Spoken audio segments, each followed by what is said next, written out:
The first thing I saw wasn't the marble foyer I paid for, nor was it the sunlight streaming across the expensive floors. It was a woman on her knees. She was scrubbing the floor so hard it looked like her bones were about to snap. Before I tell you what happened next, let me tell you my name, because clearly there is nothing wrong with this story being told by the one who fixed it. I am Eleanor Hayes. That mansion was mine before I gifted it to my daughter 15 years ago. But the woman scrubbing the floor did not look like anyone who had received a gift from me. Her arms trembled with every stroke of the rag. Her head was bowed low. Her spine poked through her shirt wet with sweat. Her hair was matted and dull. She looked exhausted. It was as if no one in that mansion cared if she looked human or not. The gray bucket beside her was full of water the color of old sadness. I stepped inside completely and let the heavy door click shut behind me. The security system chimed its cheerful little song. It is one of those details that rich people notice, but abusers ignore.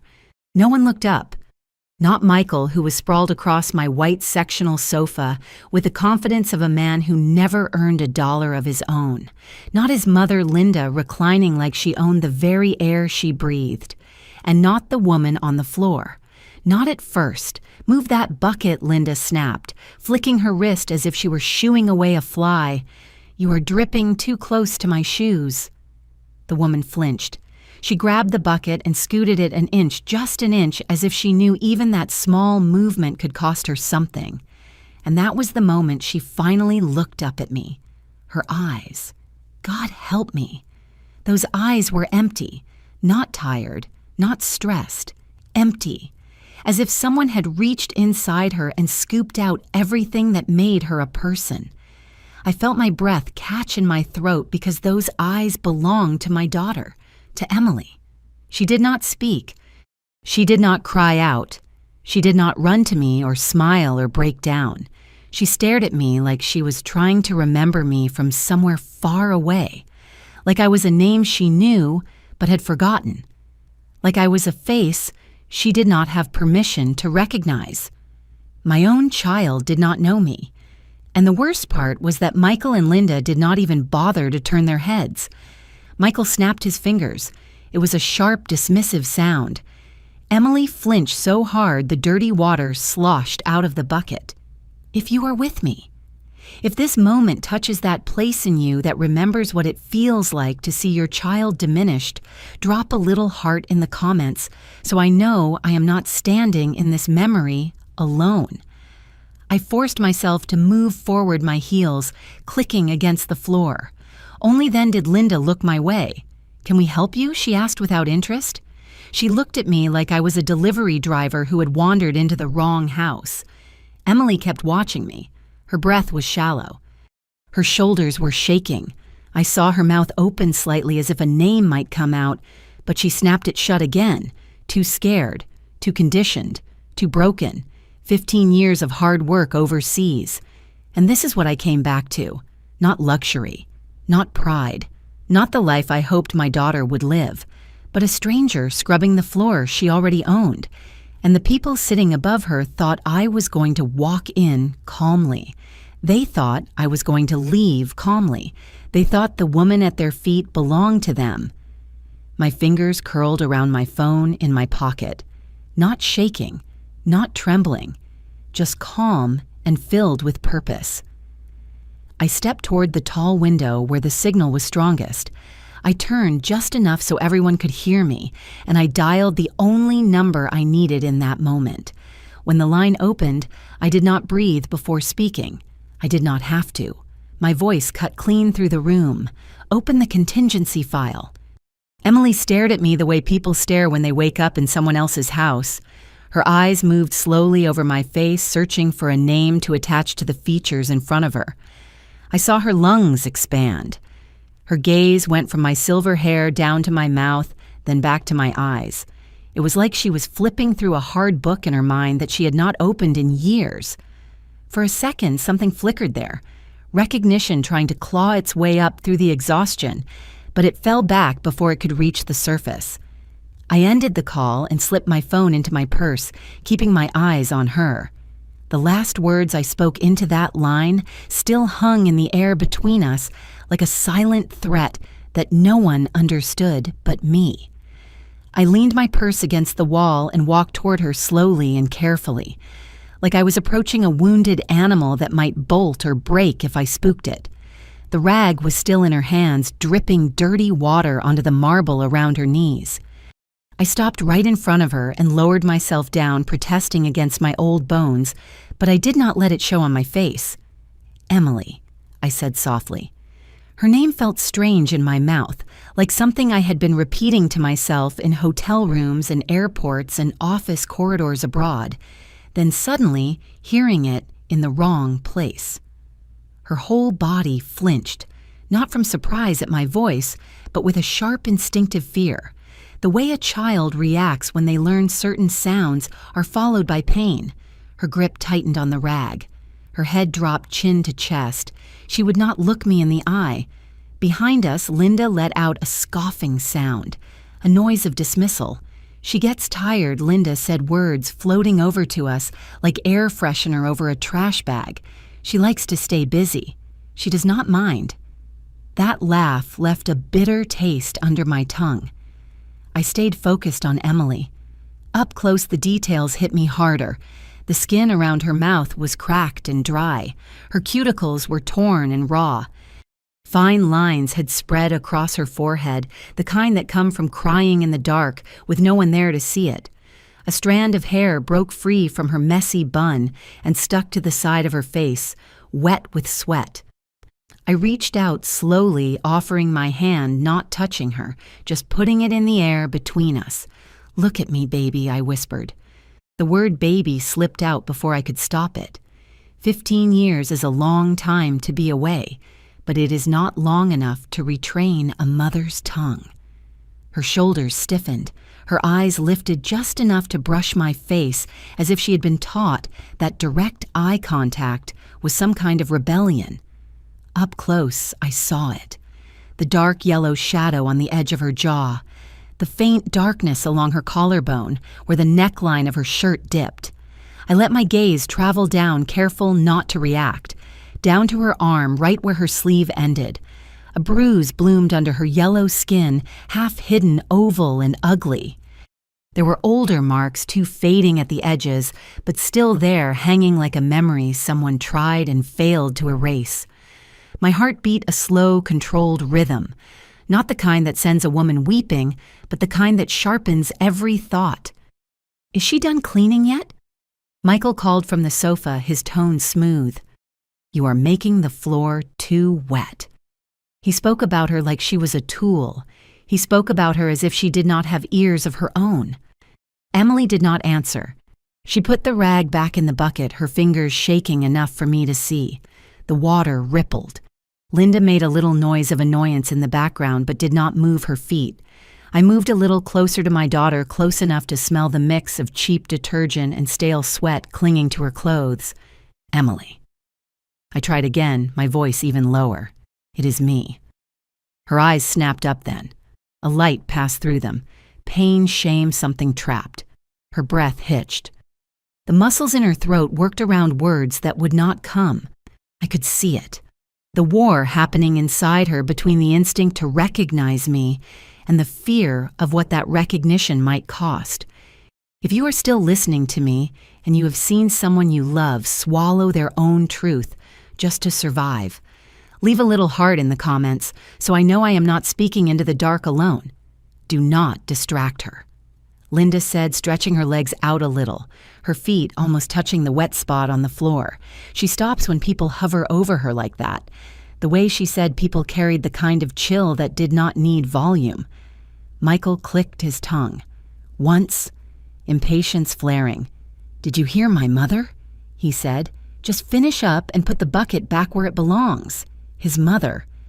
The word sat in my chest like a stone. I did not argue that point, not yet. Instead, I watched Emily's hand move. She put the rag down on the marble in a quick, practiced motion, as if she had done it 1,000 times in hallways and rooms where someone might be watching. My gaze met hers for a heartbeat. This time she held it. Barely. There was no welcome there, just fear and something close to an apology. Her lips parted. When she spoke, her voice cracked thin and brittle, like it had been used for saying sorry more than anything else. "Please," she whispered the word breaking on her tongue. "Do not get me in trouble." I stood up from Emily's side and turned fully toward the sofa, toward the two people who had made themselves comfortable in a life they did not build. Michael lounged there like a man on a throne, one hand resting on the back of the sofa, the other still holding the remote. His shoulders expanded, his feet apart, taking up space that did not belong to him. Linda sat with her legs crossed, her expensive blouse crisp against her back. Her chin lifted slightly as if the air in that room answered to her. They looked like they were posing for a photo that would never be developed, frozen in a confidence that came from never being told no in a language they respected. I had seen them like this before, but not this close. In the early years, when Emily still sent the occasional photo abroad, they were always somewhere in the background, at the edge of birthday parties, at the end of a sofa, near a grill in someone's backyard. Linda, with that same tilt to her head. Michael, with that same slouch.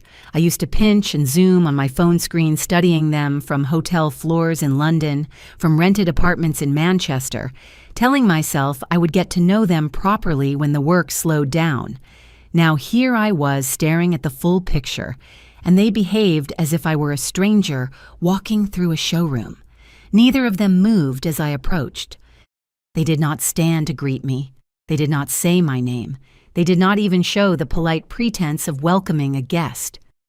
Michael finally muted the television, not because I had arrived, but because he wanted silence without commercials. "Are you done staring?" I asked him, my eyes drilling into him like he was another line item on a shipping manifest. His voice carried a bored edge, as if this moment were an interruption in a day he thought he controlled. Linda shifted slightly, smoothing her blouse, adjusting the hem with small, precise fingers. Her rings caught the light, stones sparkling. I recognized the pattern on one of her bracelets. It belonged to a set Emily owned. I saw it once in a catalog years ago, something my daughter had called too fancy for herself, and laughed. Seeing it on Linda made something heavy in my stomach tighten. I let my gaze move between them, then past them, taking in the space. The shelves held very little clutter. A pair of shoes I did not recognize sat neatly under the coffee table. A loose blazer was draped over the back of a chair in the corner. These were the markings of the people who lived here, not the visitors. Meanwhile, my daughter's presence was marked only by the bucket by the door and the wet streaks on the floor. She stayed to the left now, head bowed, shoulders curved in toward her body like a spine that did not work. When I looked at her again, I saw more than tiredness. Her shoulders slumped forward in a way they never used to, as if gravity had been instructed to press harder on her alone. Her arms hung close to her sides, taking up as little space as possible. The skin under her eyes carried the dark gray tint of someone who had been sleeping in naps instead of full nights. None of that happened overnight. It took time and neglect to carve a person down to that. "Do you need something?" Linda asked me finally, her tone polite but with ice underneath. "We do not do handouts. You can talk to Michael if you are here about the house." She spoke of the house as if it were a separate entity. They managed not a gift I had placed directly into my daughter's hands. My lips pressed together for a second. I felt the weight of every year I spent signing foreign contracts while assuming my only child was safe inside the walls I had paid for. "I know my way around this property," I said, my voice low. I signed the papers. Michael exhaled a short breath that was not quite a laugh. 15 years ago, he replied, "Things change. People grow up. People move on." He nodded in Emily's direction without looking at her. "She gave us the house. You stayed away too long." The words fell without apology. No one rushed to soften them. Emily's fingers tightened on the handle of the bucket, her lips parting. She did not contradict him. She did not raise her head. Her silence sat between us, heavy and trained. He wanted me to hear the accusation in what he said. that my absence was a permission slip, that my distance made his theft legitimate.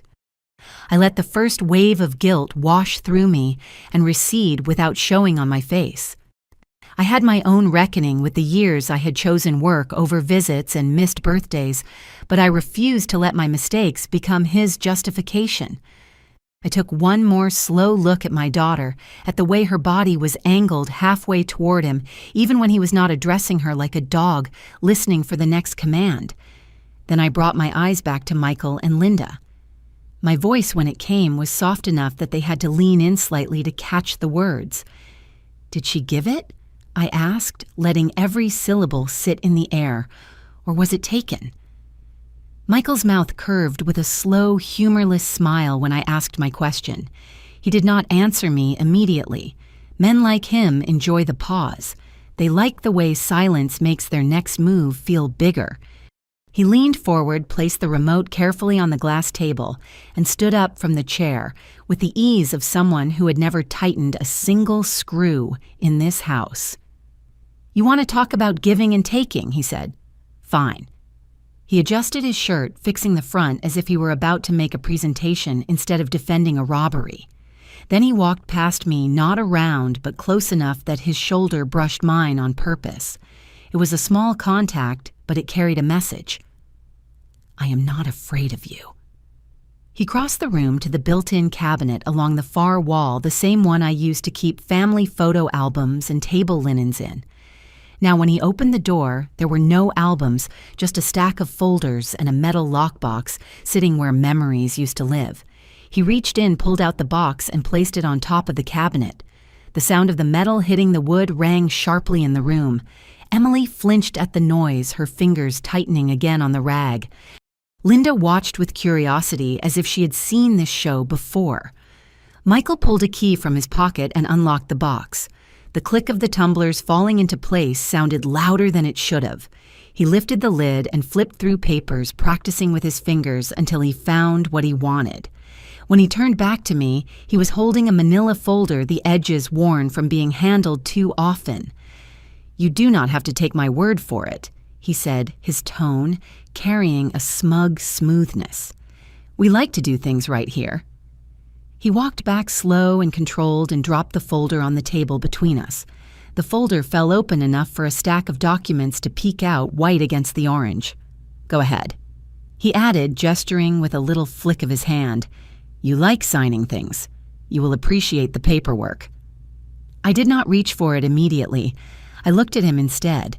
He stood in that way he did a little too straight legs apart, chest puffed out.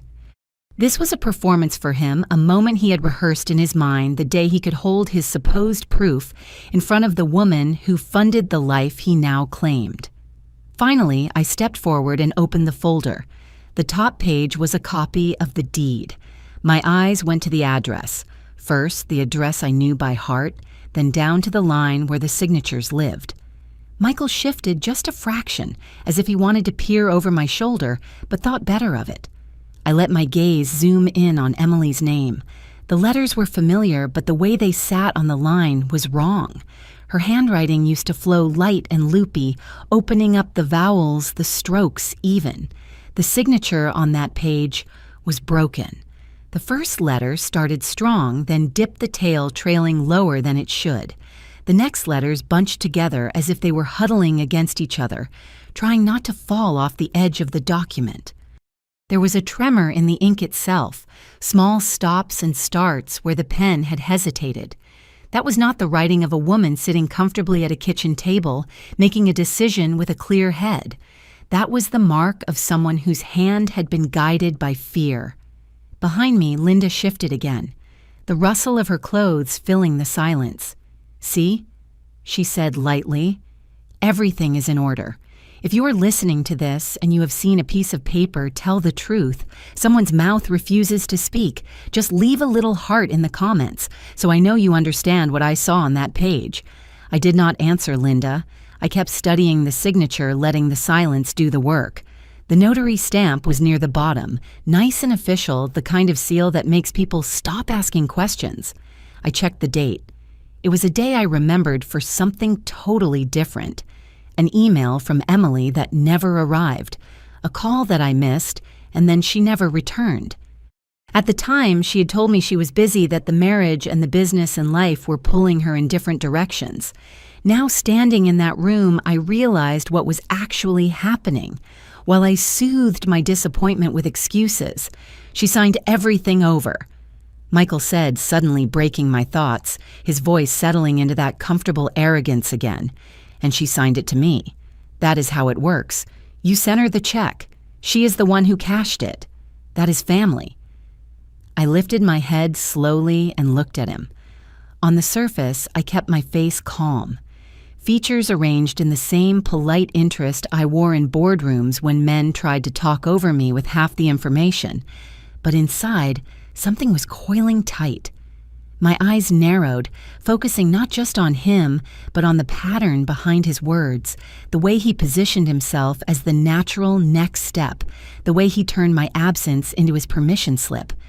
Emily was in my peripheral vision, pressed against the side of the room like part of the wall. Her shoulders hiked up toward her ears, her body folding inward. She did not move, she did not speak, and she did not reach for the documents with her own name on them.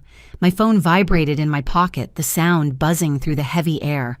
I did not look away from Michael as I reached in and pulled it out, glancing at the screen. A short message from my lawyer sat there, clear and simple. I am 10 minutes away. Do not leave. I closed the folder and left it on the table like something that might dirty my hands if I touched it any longer. My phone, still warm from the message, sat in my palm. 10 minutes. That was all I needed to buy. 10 minutes of truth before other people started writing reports about my child's life. I slipped the phone back into my purse and turned my back on Michael, turning instead toward Emily. She had not moved from her spot near the wall. Her eyes were on the floor, on the dark streak left by the mop, as if staring at it hard enough could make it disappear. "Come here," I said softly. I did not wait for permission. I walked over and touched her arm gently, the way you touch glass that looks like it might shatter if you push too hard. Her skin was warm under my fingers, too warm for someone who had just been working in an air-conditioned house. She flinched at the contact. A small jerk ran through her limb, but she did not pull away. I guided her toward the far side of the room, away from the chair, away from the cabinet with the lockbox. Linda made a disgusted sound under her breath, but did not bother to stand up. Michael sat back down in his seat, one eye on the television screen, which was muted, the other pretending not to watch us. In the corner, the light changed. The angle of the window put us half in shadow, half in sun, close enough to be seen if anyone wanted to look far enough away for them to pretend they were not listening. I turned, so my back was to the rest of the room, putting my body between Emily and the eyes on the sofa. "You are burning up," I murmured, keeping my voice low. "How long have you been sick?" Her lips pressed together. For a moment, I thought she would not answer. Then her shoulders slumped a tiny surrender. "It was bad last year," she whispered. The words cracked from her throat, dry and scared. "Fever, cough, I could not get up for a long time." Her gaze darted past me, checking the room, then fell back to the floor between us. That was when he took it.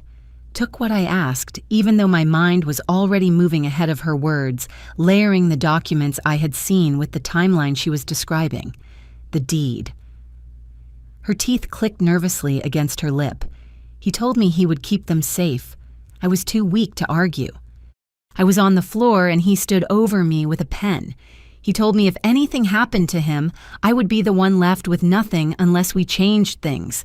I did not want to sign. She broke off the movement, sharp and painful. He told me I was ungrateful, that he and his mother were the ones taking care of me every day, that it was only fair they had security. I could not breathe. Right?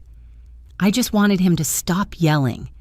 If you are listening to me and you have seen your child agree to something out of fear instead of choice, drop a little heart in the comments so I know I am not the only one whose stomach has learned the weight of that kind of guilt. "So you signed," I said quietly. It was not a question. Her eyes filled up, but no tears fell. I did not mean to. she said. My hand was shaking. I told him we should wait, that you should be here for anything important.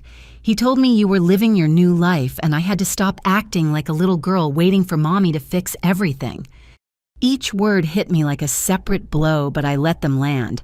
I needed the full shape of this, not a softened version. He grabbed my arm. Her voice dropped to a whisper. He pressed the pen into my fingers. He said if I loved him, I would prove it. So I proved it. The air in the corner felt thick. My heart was breaking all over again, but the pieces were different, now sharper, clearer. What else, Emily? I asked. Tell me the rest. After that, she continued. He put the papers in that box. He told me if I ever tried to go behind his back about the house, he would put me on the street by morning. He said my name did not matter anymore. She gave a humorless smile that died as soon as it left her mouth. He knows I have nowhere to go. He told me. She cut herself off abruptly, catching the rest of the sentence, as if something inside had warned her not to open that door just yet. He told me if I pushed him, I would lose everything. The house, my home, even the clothes on my back. Her eyes darted back toward the rest of the room. Then he turned me back into a maid. He told me a wife who does not obey does not deserve a mansion. Her fingernails dug into her palms.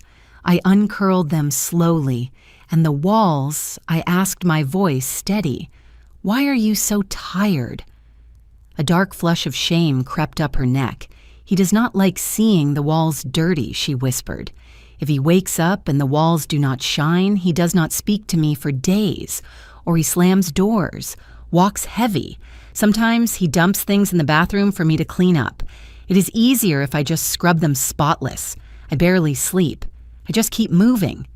Her voice, until then fairly strong, ran out of breath. He slammed the walls repeatedly. The three truths sank between us. He took the documents when she was too sick to fight. He dared her to kick him out, and he turned her nights into endless, terrified labor to keep his temper quiet. The sickness grew in me like a storm, but I refused to die in it. Sadness would not save her. Strategy would. On that edge, something in me shifted. The shame that had sat heavy in my chest since I walked through the door lifted, making room for something colder, clearer. I was not just a mother coming home too late. I was a woman who knew how to turn signatures and threats into evidence. I lifted my hand and touched her arm softly, not flinching at the heat of her skin. "You're not crazy," I told her softly, "and you are not weak. You were ambushed." Her eyes filled again, but she stayed quiet as if crying might earn her another punishment. From behind me, across the rug of that living room, I heard the sound of shoes approaching. Not the slow sound of someone passing by, the stride of a man who had decided he had let his wife talk too long. The sound of his shoes had just crossed the last of the floor before his hand was on her shoulder. Michael did not ask, did not clear his throat, did not apologize. He just reached between us and grabbed Emily's hand with a sharp squeeze that made her gasp. The damp rag fell against the bucket, sending a spray of dirty water onto her shins. "Wait a minute," he said, not even looking at me. "You are behind." His tone was smooth, the kind of smooth that comes from practice. He turned her shoulder, pulling her back toward his chest like a weapon returning to its holster. Emily's hands came up automatically. Muscles conditioned, protecting herself before he even struck. Her eyes darted between his face and mine, panic fluttering at the corners of her mouth. She opened her lips as if to explain, then closed them again when she saw his jaw tighten. She started. Talking, he cut her off. "You were just talking when there is still work to be done." He turned his eyes to me, then finally acknowledging that I existed. Up close, I could see the fine line of irritation in his brow, the tiny pulse of a vein in his temple. No gossiping, no complaining. "Ladies," he added. The word pressed through gritted teeth. I did not realize we were hosting a conference here. Linda let out a little laugh from the chair, the kind that does not reach the eyes. She tucked her feet under her, as if settling in for a show. I did not back down. I did not apologize. I shifted my body just enough to put myself between him and Emily, my hand resting lightly at my side, not touching her, but close enough so she could feel I had not moved. "She's been on her feet since before I walked in," I said calmly. "She can sit for a moment." "She does not move from this house," Michael shot back. The easy charm he probably used on neighbors and church members slipped off his face like a mask placed on the table. What sat underneath was something harder, smaller. "You left your keys and your money here years ago and went to chase your dreams abroad. That does not give you the right to waltz back in and interrupt how things are done." His voice rose a little on the last few words, but not enough to be called yelling.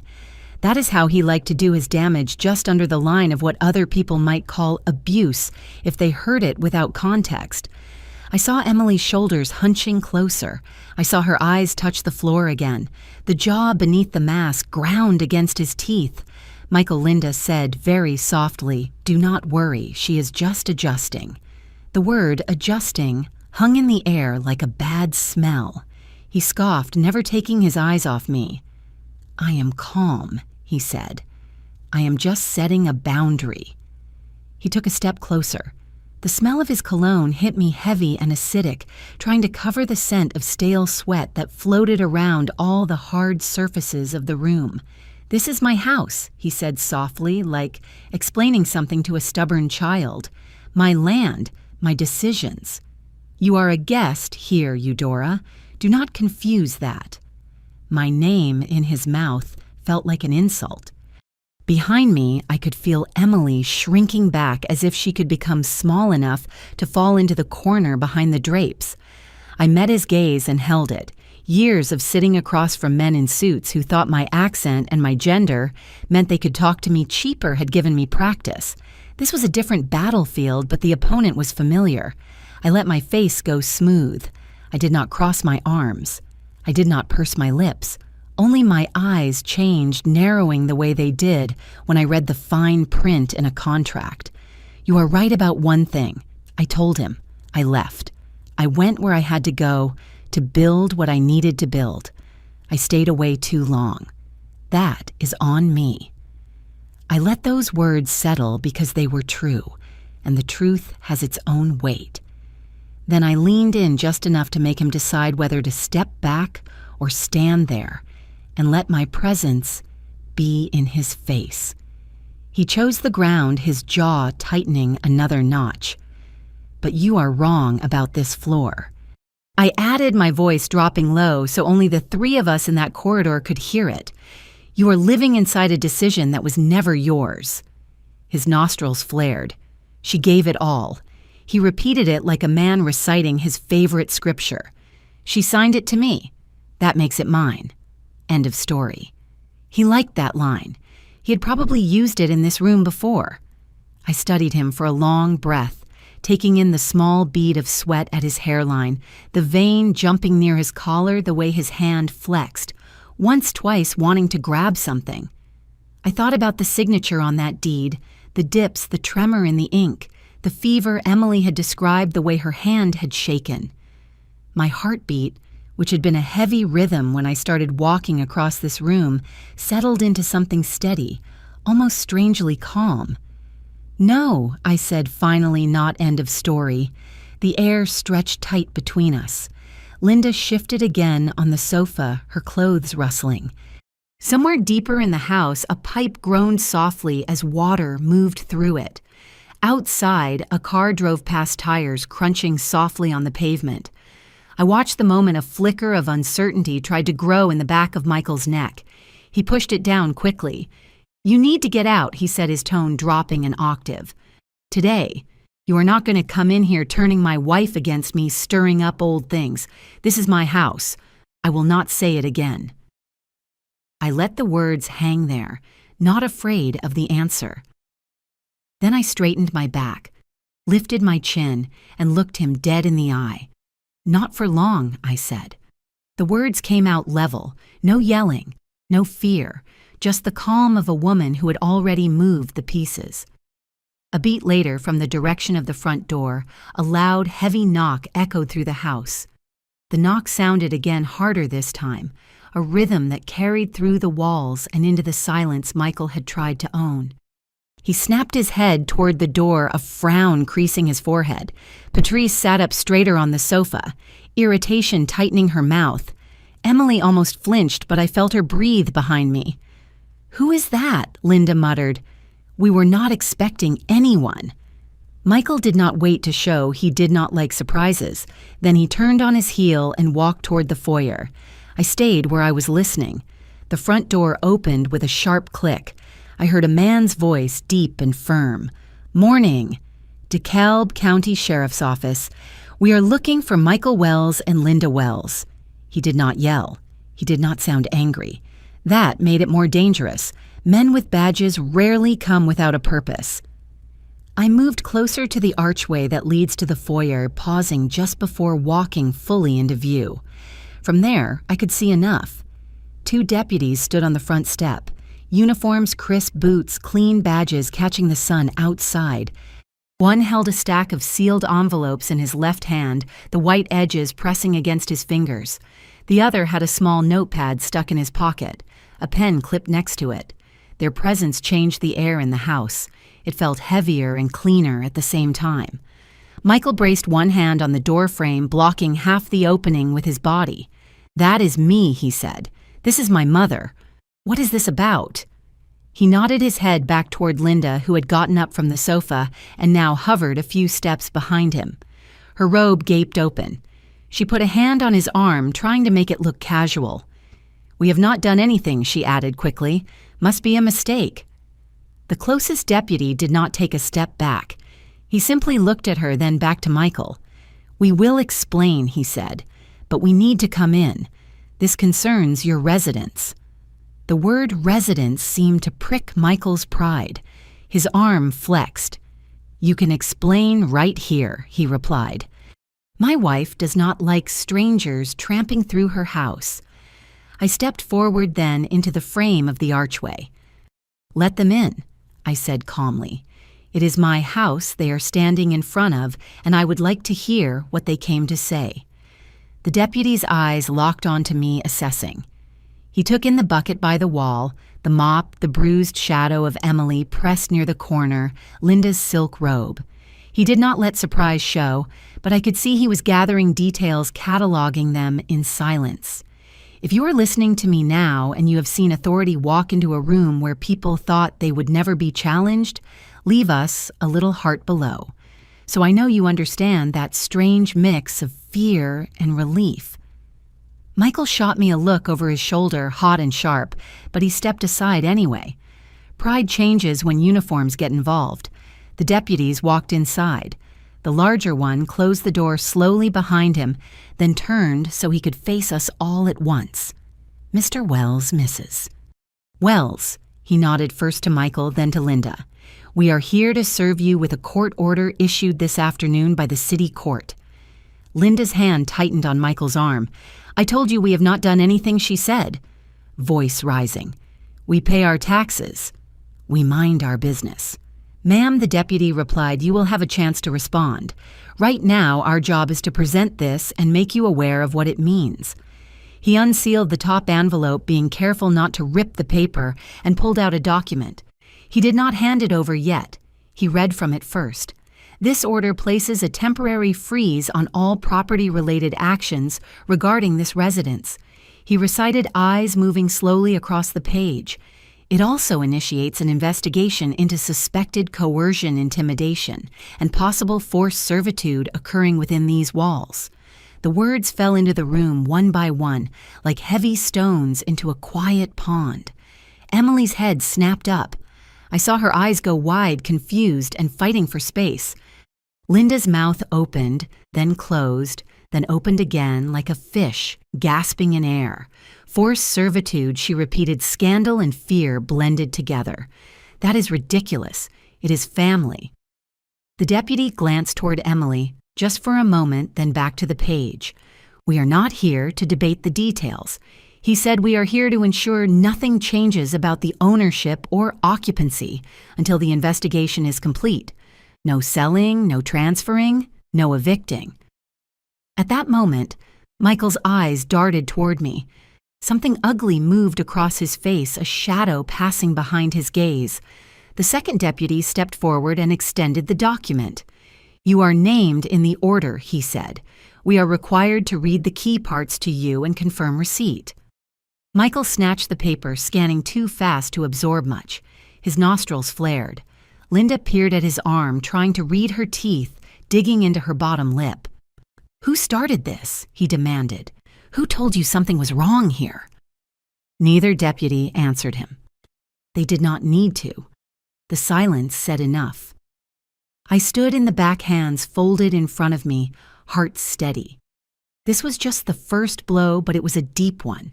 The foundation they had been standing on for years had just been marked, measured, and tagged for inspection. Michael finally lifted his head from the paper and turned fully toward me. The calm he had worn like a jacket earlier was gone. His eyes were hot now.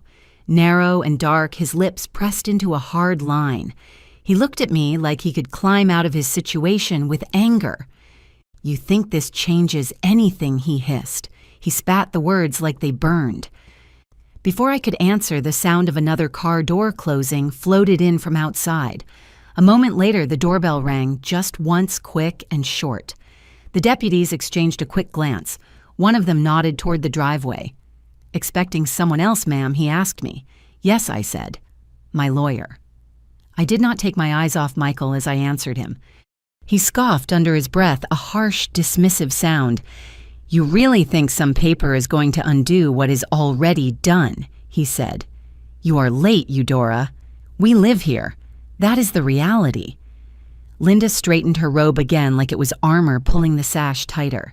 "And we have taken care of Emily all these years," she added, her voice pitching up to something trying to sound wounded. "This is an attack on our family." The deputy opened the door. My lawyer walked in with the kind of calm you only get from decades of walking into rooms where people do not want to see you, gray at his temples now. In his hand, his leather briefcase, soft leather that did not shout but commanded attention all the same. He took in the scene, the deputies, Michael's rigid stance, Linda's tightened jaw, Emily in the corner, me near the archway, and gave a small nod in my direction. "Mrs. Hayes," he said, "sorry for the delay." The judge wanted to see every page before signing. He walked past Michael without brushing against him and headed straight to the coffee table. Michael's manila folder lay there, edges splayed. My lawyer placed his briefcase next to it, snapped it open, and pulled out a thicker, older file. The contingency file. The cardboard edges were worn, the tab marked with my last name in ink that had faded slightly over time.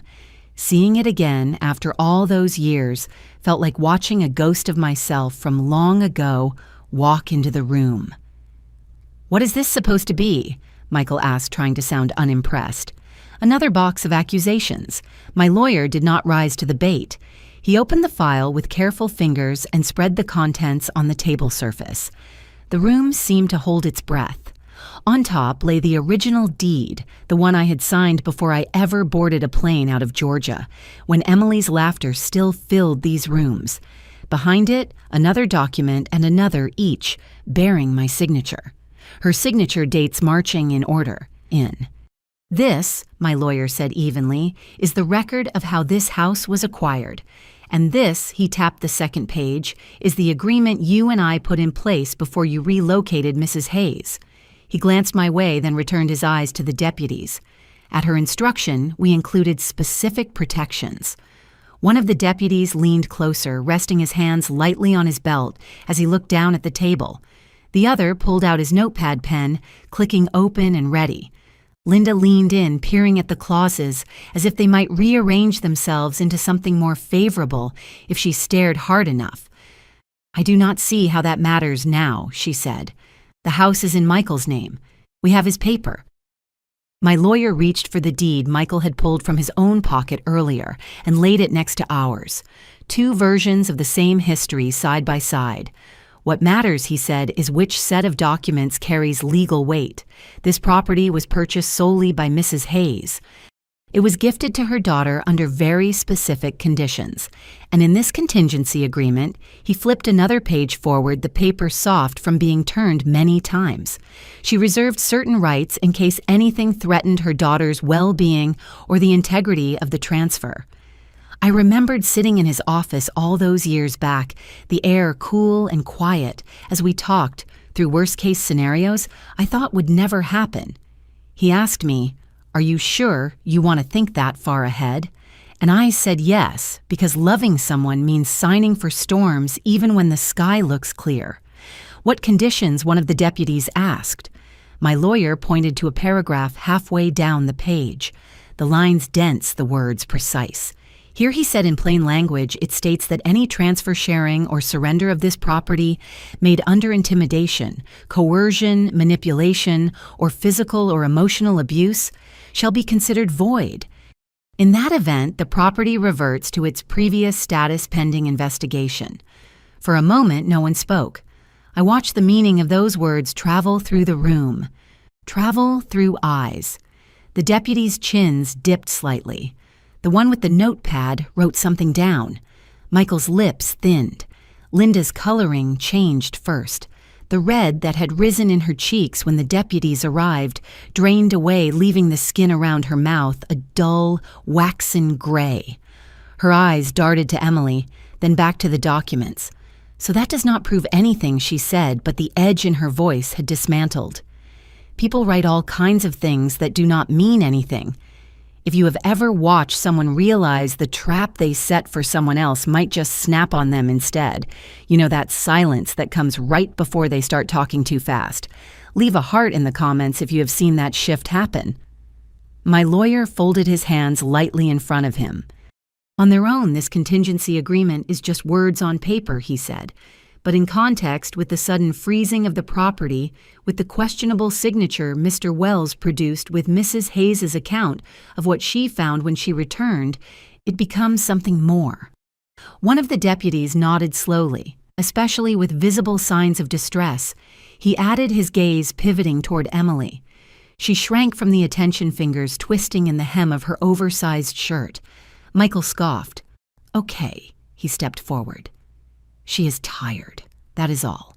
You cannot come in here and throw around words like coercion, because her mommy's feelings are hurt." The deputy closest to him straightened a fraction. "Sir," he said, his tone cool. "Right now, we are not drawing conclusions. We are noting concerns. And between what we have seen, what is written here, and the conditions laid out in this agreement," he glanced back at my lawyer, who gave a single small nod. The lawyer's voice remained measured, but now there was steel underneath it. "Deputies," he said, "we have reason to suspect abuse here." A moment after my lawyer spoke, the room took on a sharper edge. The words "suspect abuse" do not just sit in the air, they sink in and change the way everyone moves. One of the deputies cleared his throat softly, then turned his full attention to Emily. He did not crowd her. He took a slow step in her direction, hands still resting on his belt, voice lowered. "Ma'am," he said, "may I speak with you for a second?" Emily froze. Her teeth snagged her lower lip, cracking the dry skin. Her eyes darted to Michael, then to Linda, then to me, as if trying to decide which set of eyes held the worst danger. "She is tired." Linda chimed in a little too fast. "She does not need all this stress. We told you there has been a misunderstanding." The deputy did not look at her.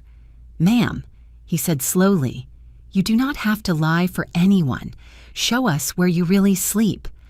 Those words, "really sleep," seemed to unlock something. Emily's shoulders slumped. She nodded just once, almost imperceptibly. "Okay," she said. Her voice was so brittle I barely heard it. She peeled her back carefully off the wall as if she feared breaking contact might change someone's mind. Then she turned and started down the hallway. Her bare feet whispered against the floor. The officers followed her, their heavy boots thudding. I walked behind them close enough to see her, far enough so she did not feel crowded. Michael paced in the background, muttering under his breath. Linda hovered near him, fingers clawing at his arm. We passed the hallway to the guest bedrooms, the one I had decorated with fluffy pillows and a collage of pictures Emily took when she was young. Her door was open. The bed inside was perfectly made untouched. There was not a wrinkle on the spread, not a pair of slippers on the floor. Not there, Emily said quietly, almost to herself. She kept going.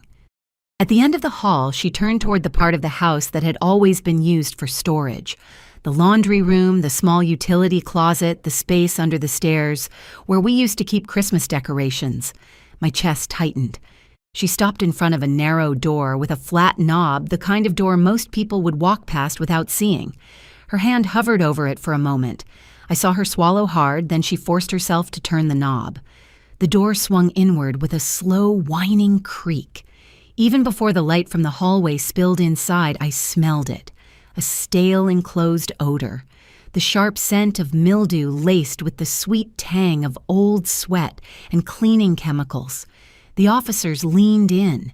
Inside the space was barely wide enough for a person to stand up straight and stretch their arms without touching both walls. There was no window, no lamp, no soft carpet, just a thin yoga mat on the floor. Its corners were curling darker than the rest. A single thin blanket was crumpled near the foot of it, as if it had been kicked off in restless sleep. Beside the mat sat a plastic cup, clean but unmistakable in its purpose. A small shelf had been rigged from a scrap of wood and 2 brackets. On it sat a bottle of cheap lotion, a folded t-shirt, and a toothbrush in a cracked cup.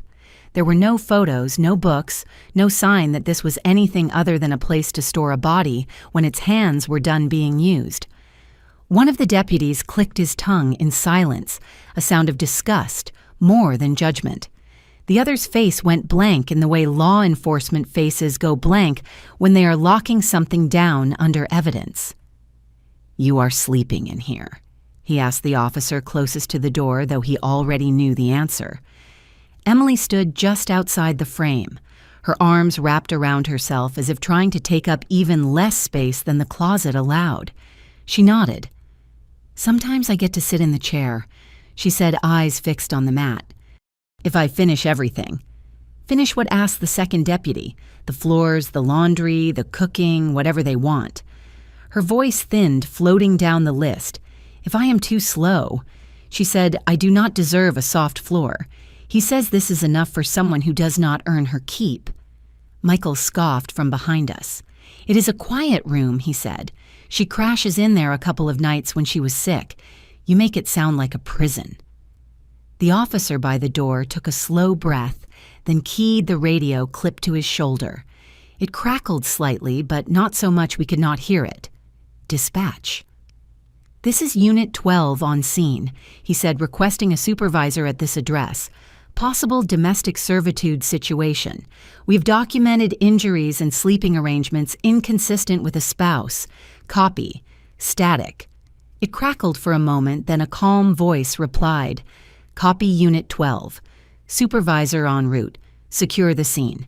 He lowered his hand from the radio, his jaw set. He met my eyes briefly. In that look, I saw what he could not promise out loud yet. Things were shifting. Lines were being drawn. Behind me, I heard Linda gasp. This was all unraveling. She scoffed, words hissing between her teeth. "She likes it down there." The supervisor arrived without fanfare, but the shift in the house was immediate. He was older than the other deputies, with lines around his eyes that said he had heard every version of "we did not do anything more," times than he could count. There was no loud voice, no fanfare, just a quiet authority that settled over the room like a new kind of weather. He listened while Unit 12 gave a quick rundown near the stairs. The injuries, the closet, the contingency file, the court order. His eyes moved from one face to the other. To me, to Emily, to Michael, to Linda, taking his time like he was arranging us on a board in his mind. Then he said 6 words that changed everything. "We are going to separate everyone." Those words hit Michael and Linda harder than the accusations. Linda scoffed, her hand flying to her chest. "Separate," she repeated. "This is our home. We have nothing to hide." Michael scoffed, but his chest puffed out again. "This is overkill," he said. "You are turning a marital disagreement into a crime scene." The supervisor did not argue. He just gave quick instructions. A deputy led Emily gently toward the kitchen area, away from the living room and the closet door that still stood open like a wound. Another motioned for me to sit near the far end of the sofa. Michael was asked to stay near the foyer. Linda scoffed and fluttered between rooms until the supervisor gestured toward a chair in the corner and said, "Ma'am, sit there, please." He started with Emily. From where I sat, I could only see her profile, the way her hands kept twisting in her lap fingers, restless. Her voice stayed low, broken into pieces. "Did anyone hit you? When did you sign? Who was there? What happened before you wrote your name?" Her answers came in stops and starts, but they came. He said if I did not, I would be on the street. He took the papers when I could not stand up much. He stood over me. He raised his voice. I just wanted it to stop. I watched the supervisor write, pause, look up, ask her to clarify a detail, then write again. He did not rush. He did not judge. He treated her words like evidence, not gossip. If you have ever been in a room and someone finally told the truth about what was happening behind closed doors, and you felt both proud and sick at the same time, leave me a little heart in the comments so I know you understand that double feeling. Then it was Linda's turn. A deputy moved closer to her chair while the supervisor walked over. Her tone came out sharp, almost shrill now. She has always been dramatic, Linda insisted. She cries over everything. If she had a bruise, it was from bumping into a table or dropping something. She gets emotional. She stressed that last word like it meant unreliable. The supervisor did not react. "Did you ever see your son put his hands on her?" he asked.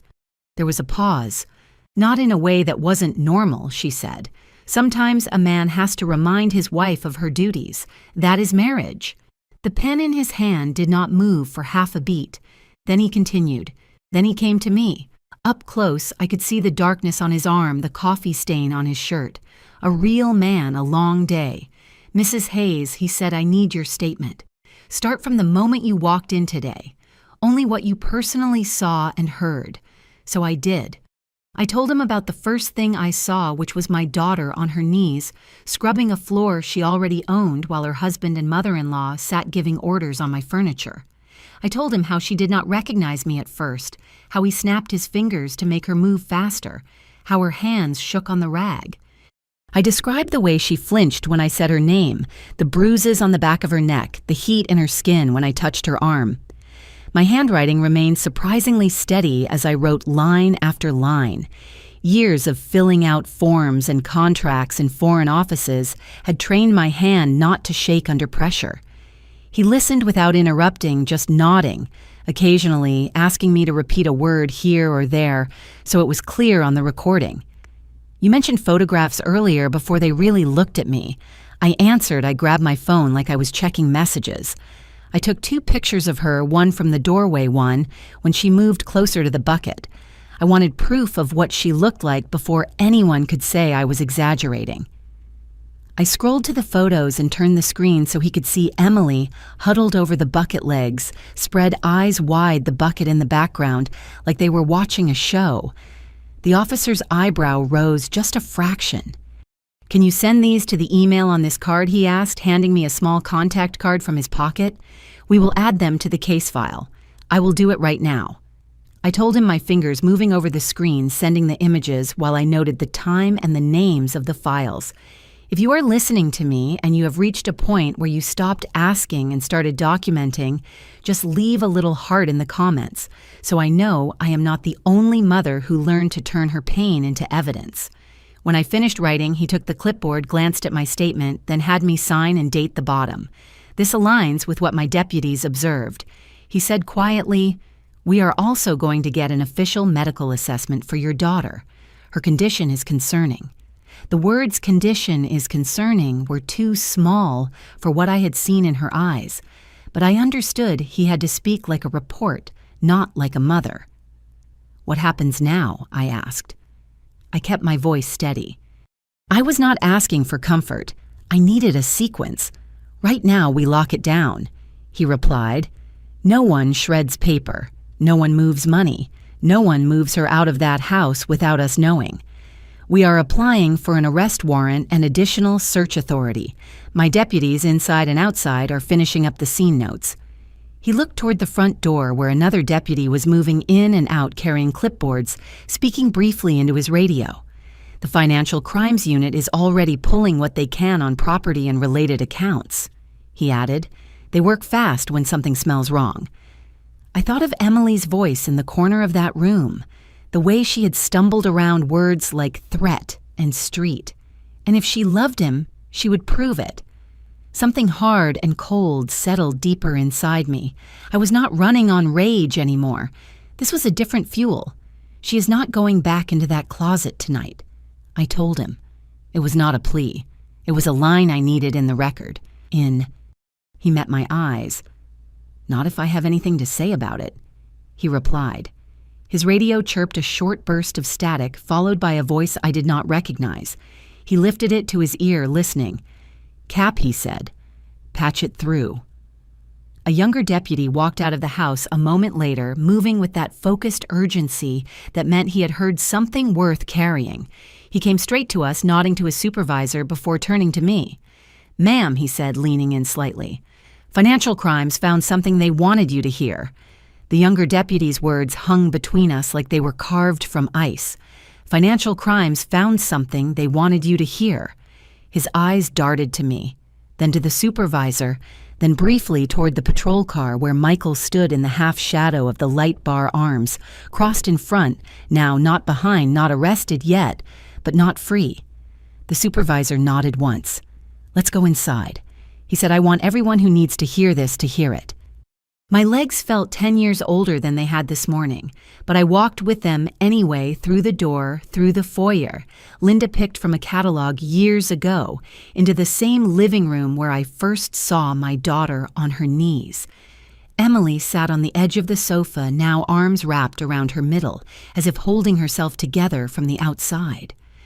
Linda stood near the far wall, one hand resting on a side table, mascara smudged under her eyes. My lawyer remained at the coffee table, the documents still spread out in neat rows. The supervisor motioned the younger deputy forward. "Go ahead," he said. The deputy took a small breath, glancing at his clipboard, though it looked more like a prop for his memory than something he needed. We pulled records going back 5 years. He began starting with the accounts linked to Mrs. Hayes and any subsequent transfers. The salon downtown, Hayes and Hands, closed early. My heart dipped when I heard the name. I imagined the soft yellow walls, the chairs she had saved for months to buy the mirror where I watched Emily learn to braid hair, like it was a prayer. That property was sold 4 years ago. He continued the bill of sale lists, your daughter Mrs. Hayes, and he nodded toward me as the legal seller. A large sum, the check verifies the signatures as hers. I nodded once. This part somehow did not surprise me anymore. I sensed something missing in her voice, even in those short hidden calls back then. "Where did it go?" I asked. "The money." He looked down at his notes. "That is where it gets interesting," he said. The funds were deposited into a joint account opened by Michael and Linda Wells. Every head in the room turned toward Linda, her lips parted. I was helping her manage things. She cut in quickly. She did not know how to handle that kind of money. She asked me. 3 days after the deposit, the deputy continued without raising his voice. A large chunk of that money was transferred to an account labeled Medical Reserve. The memo lines mentioned cancer treatment. The word hit me like a slap I had not seen coming. I heard it again this time in Emily's voice, the way she sounded on the phone, soft and shaken. "Linda is sick. It is serious. They are saying cancer." My fingernails dug into my palm. "We called the hospital listed in the memo," the deputy continued. "Their system has no record of Linda Wells ever being admitted, consulted, or treated for cancer. No oncology visits, no imaging, nothing corresponding to dates or amounts." The room tilted slightly. The deputy's words continued. "We also checked local nursing clinics and specialists. Same result. There is no paper trail that corresponds to where that money was supposed to go. For a moment, no one spoke. The lie sat there, exposed, ugly and raw. Linda's face went pale, then flushed, red again. Not all sicknesses look the same. She stammered, desperate to find the version of this story that made her look less monstrous. I was sick, she insisted. I had symptoms. The doctor said it could be cancer. We were preparing. With no follow-up, my lawyer asked quietly. No records, no treatment. She did not answer. The supervisor took a slow breath and let it out. The silence that followed felt different from all the others that day. This was the silence of a latch clicking shut. He turned toward the door where Michael had been brought inside just in time to hear his mother caught in the lie. The shock sat on his face. But for the first time, some of it looked like he wasn't watching us. Between the physical evidence, the testimonies, the false statements, the fraudulent use of medical claims to obtain funds, and the coercive control over this property. The supervisor said his voice level, but heavier now. We have more than suspicion. He nodded once to his deputies, placed them under arrest.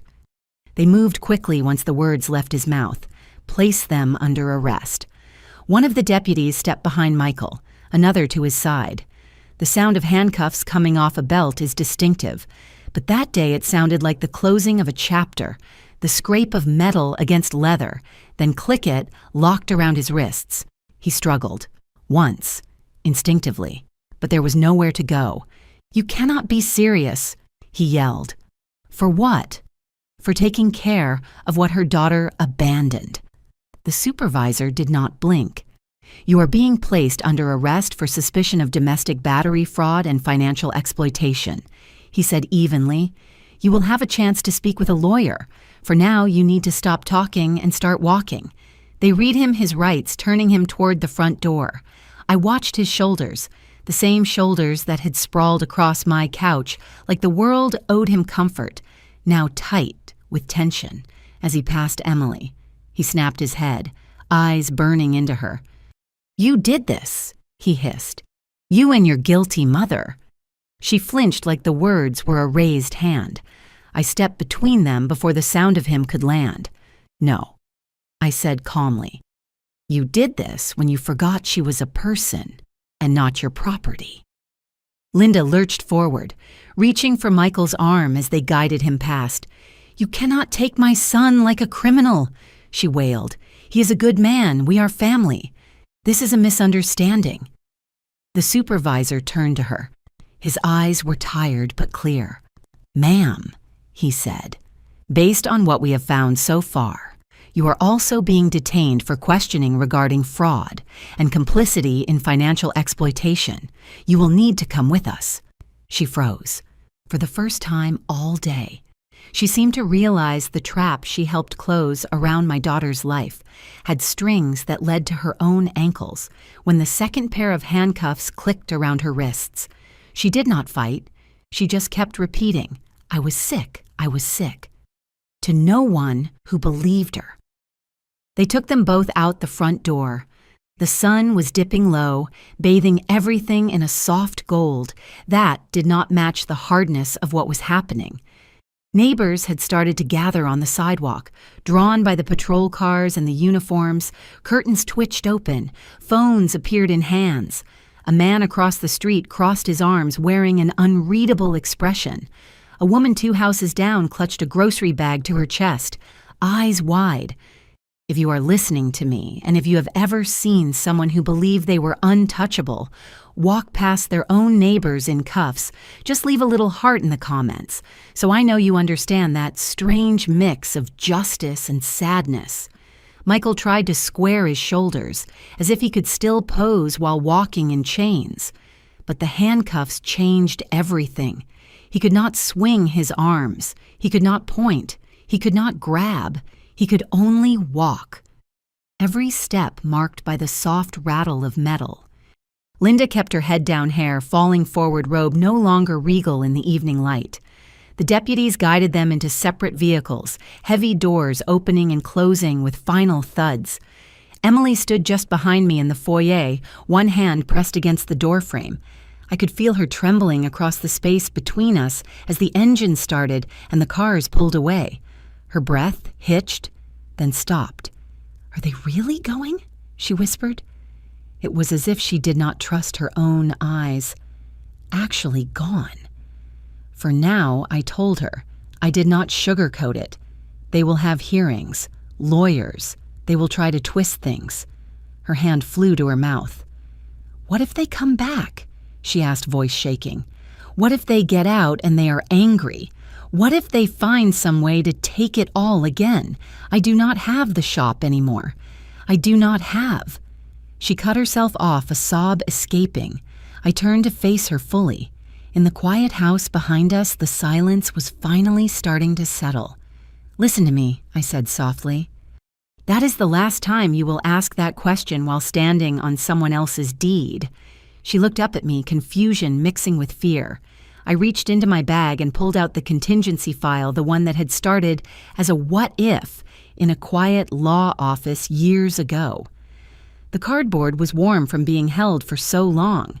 I placed it carefully in her hands. She looked down at it like it might burn her. "What is this?" she whispered. "Insurance," I said. "Not the kind they sell on the phone. The kind a mother writes when she knows she cannot be in two places at once." I tapped the file gently. "Your name is on those pages just like mine. Every signature, every clause, every protection we built into this house is in your hands right now." Her fingers curled around the file. She looked up, eyes shining with something new that had not been there hours ago, something like the beginning of belief. "But what if it is not enough?" she asked. "What if they find another way?" I leaned closer, close enough to see my own reflection in her pupils, older and tireder than I remembered, but still standing. "Baby," I said, my voice steady, "this house has always been yours. They just thought you were alone." It was almost dark when we finally stood in front of that door. The master bedroom had been at the end of the hall since the day this house was built, but to Emily it looked like a country she did not have a passport for. Her bare feet hesitated on the threshold where the hardwood met the bedroom carpet, as if crossing it might wake a monster. The deputies were gone. The cars had dispersed. The house was quiet in a way I had never heard before. No TV blaring, no orders barking, no heavy footsteps making anyone shrink. Just the soft hum of the air conditioner and our breathing. Her knuckles were white around the contingency file pressed to her chest. "Are you sure I can go in?" she asked. It broke my heart that she needed to ask permission to enter a room with her own name on the deed. I leaned against the opposite wall, not touching her, just close enough so she felt I was there. "You do not need my permission," I said. "But yes, I am sure. Open it." She touched the knob like it might burn her, then turned it. It turned smooth under her hand. Something flickered in her eyes. Surprise, then something like grief that it had always been this easy and still felt so impossible. She pushed the door open. The room smelled like stale cologne and a perfume I did not recognize, something sharp and floral. The bedspread was different from the one I had chosen years ago. Linda's taste stamped over mine, but the bones of the room were the same. Large windows, high ceilings, the headboard I paid for in cash. Emily stepped inside like she was walking into a photograph she had seen of herself but could not remember posing for. Her gaze moved over the walls, up to the skylight, down to the nightstands. Then it fell on the far side of the room where a stack of plastic bins and trash bags sat against the wall, half hidden behind a rack of clothes. "Those were not there before," she murmured. I nodded, joining her. My stride slow but steady. "The cops had them clear out the room access." I told her. "They said their things were stuck up there above the old Christmas decor. I asked them to bag it up." I watched her absorb the fact that someone had decided her life belonged in a crawl space. She walked toward the bags like she was afraid they would disappear if she moved too fast. One of them had her name scrawled on it in handwriting that was not hers. Another was labeled. Old stuff like her memories were clutter. She knelt and peeled back the tape on the nearest one. Inside her old high school clothes folded in on themselves, a sequined prom dress, and nestled on top of it was a small box. I recognized it before she opened it. The set of custom golf clubs I had given her the morning she graduated was engraved with her initials. "I thought I lost these," she whispered. She lifted one up and ran her finger over the letters. "KH," she said. "We used to play on the green." She put the club down slowly and reached deeper. She pulled out a stack of journals, their covers bent at the corners. She opened one at random, her eyes moving quickly over the page. Then she looked up. Her mouth trembled. "This was the last thing I wrote before he took the journals away," she said. I was scared, but I still sounded like me. She turned the book toward me. On the page, in a quick, loopy handwriting that did not shake, she had written about plans for the salon ideas for a community braiding class, a note to call me on Saturday. I felt something fracture inside my ribs. If you are still with me and you have seen someone you love find a version of themselves trapped on a page, leave a heart in the comments, so I know I am not the only mother who has witnessed that kind of resurrection. Emily pressed the journal to her chest, then looked from the bag to the room. Here a pair of shoes she used to wear to the shop. Michael said made almost no money. There a photo of her graduation, her smile, wide eyes bright, the tip of my shoulder visible next to her. Linda and Michael kept the house, but they hid her up here like the version of her with hope was bad for business. They took everything that reminded me I had a life before them. She said quietly, "Not just things, plans, even my name. He started calling me girl when he was angry. He called me that girl when he spoke to neighbors like I was not in the room." She stood slowly looking around the master bedroom again. I forgot what it felt like to have a door. One I could close where no one was allowed unless I said so. And so I walked to the bed and sat on the edge, patting the space beside me. "Do you remember now I said that this room does not belong to his voice or hers? It belongs to the woman whose name is on every real piece of paper connected to this house." She joined me, shoulders shaking the file still in one hand. I took it gently, placed it on the nightstand. "You will not be sleeping in that closet again. I told her if you wake up in the middle of the night reaching for a mop, you come in here until your body understands the war is over." Her throat worked around a sound that turned into a sob. Finally, she broke down and fell into my arms. I do not know how to live without listening for his footsteps. She admitted I do not know how to rest in a room without wondering what I will pay for it later. I put my hand over hers, the same one that had signed too low under someone else's threats, and squeezed. "You do not have to know tonight. I told her you just have to know you can figure it out." She turned her head to look at me. For the first time since I stepped back into Georgia, I saw a glint of the girl who used to dance in the living room after closing singing off-key while she braided hair, messy, wounded, thinner, but still there. "Mom." Her voice cracked, but the word was clear. "I want to live again." "Tell me how." I wiped a tear from her cheek with my thumb, then folded her fingers around the edge of the blanket and tucked her into the bed that was hers. "Start tonight," I whispered. "You are home."